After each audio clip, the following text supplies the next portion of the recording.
Alright guys, so it's now time to do our filler panels. So we've got 3 sections that need a filler in there. We've got a little gap here on the side. Now this is what happens when it's not a custom made kitchen. Obviously everything isn't made to fit, but it's just a little problem for a very low price. We've got another one here. So you can see I've got a piece of timber in there just temporarily. I'm checking to see what can fit in there.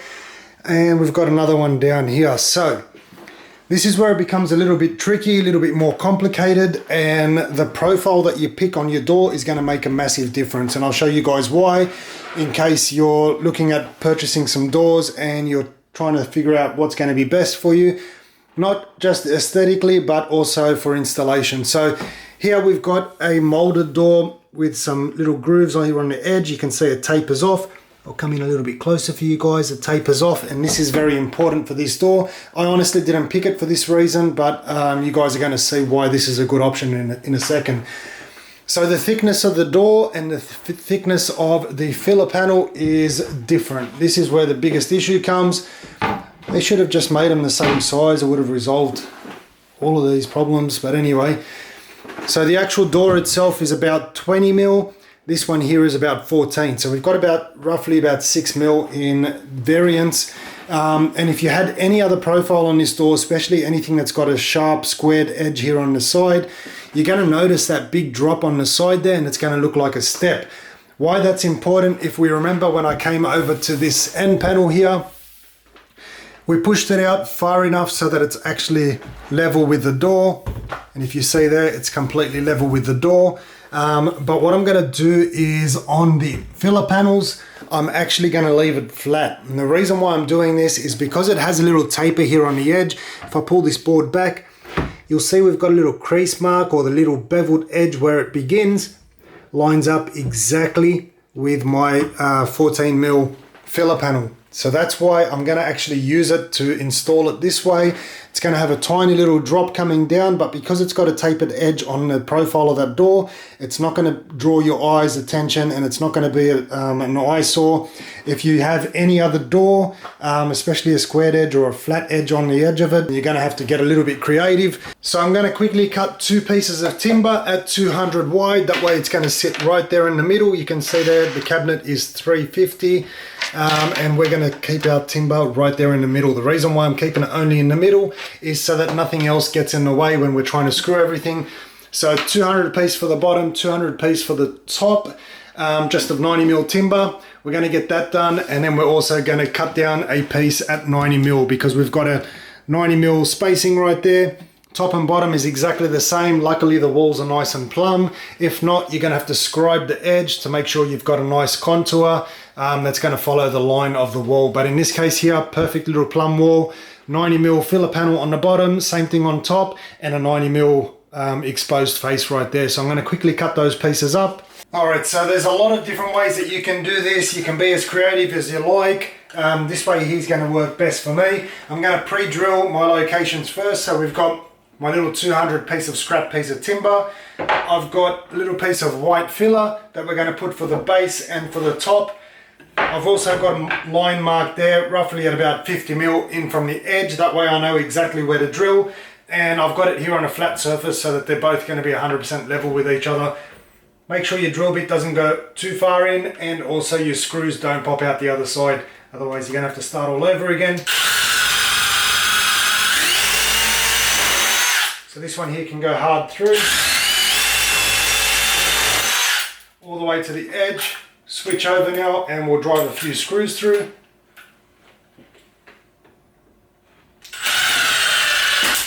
So I'm not going to go all the way through just yet. I probably should have clamped this to begin with. Alright, I can feel it's actually in the hole.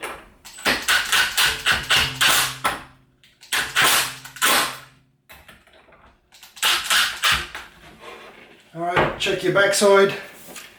Make sure you haven't gone all the way through, and this is one piece. I'm going to repeat the process on my second piece here. Alright, so now we've got 2 filler pieces, top and bottom. These ones here are going to go straight into the side of the cabinet, and I'll be able to screw straight into the side from the edge of the cabinet here. So we're going to start off with our bottom piece. We're going to drop this one here straight in. nice and snug.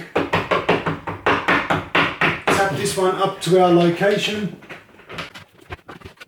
Alright, that's looking perfect right there. Now remembering we measured in 60 from the edge here, so we know exactly where our timber is going to start, and we cut it at 200. So once again, we know exactly where we're working.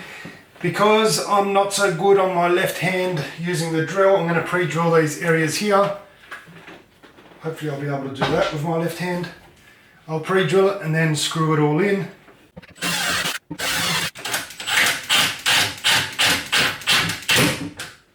Alright, I won't overdrive it just yet until I get my second screw.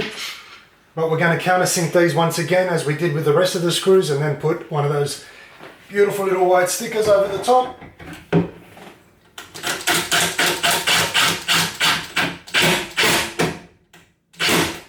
Alright, that can be now countersunk.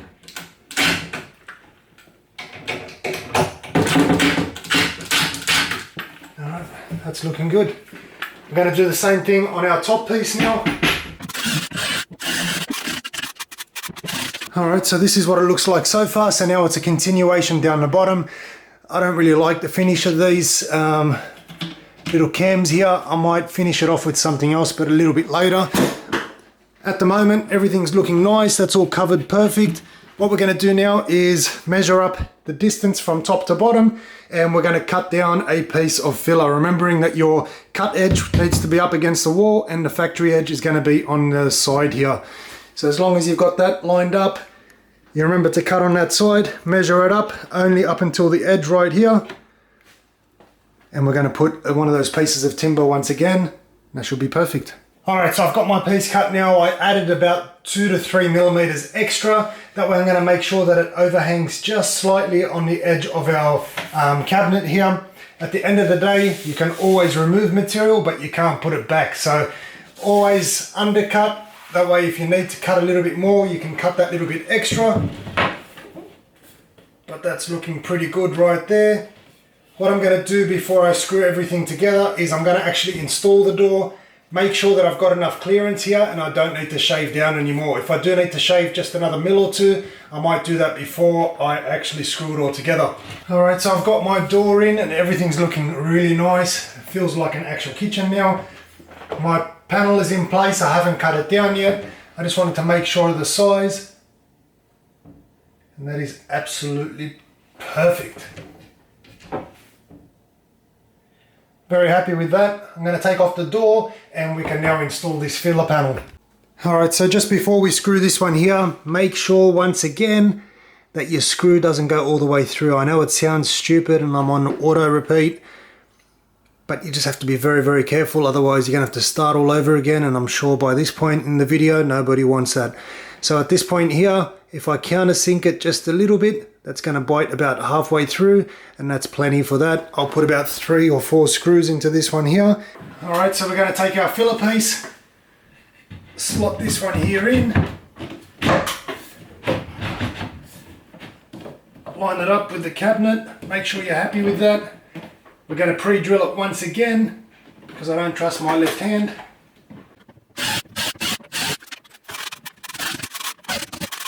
Alright, so now that we've got this one here installed, I want to show you guys the difference between the two.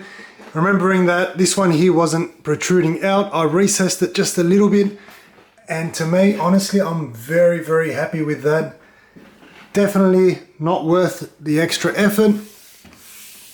And if I could go back, even if there wasn't any extra effort, honestly, I think I almost prefer it like this.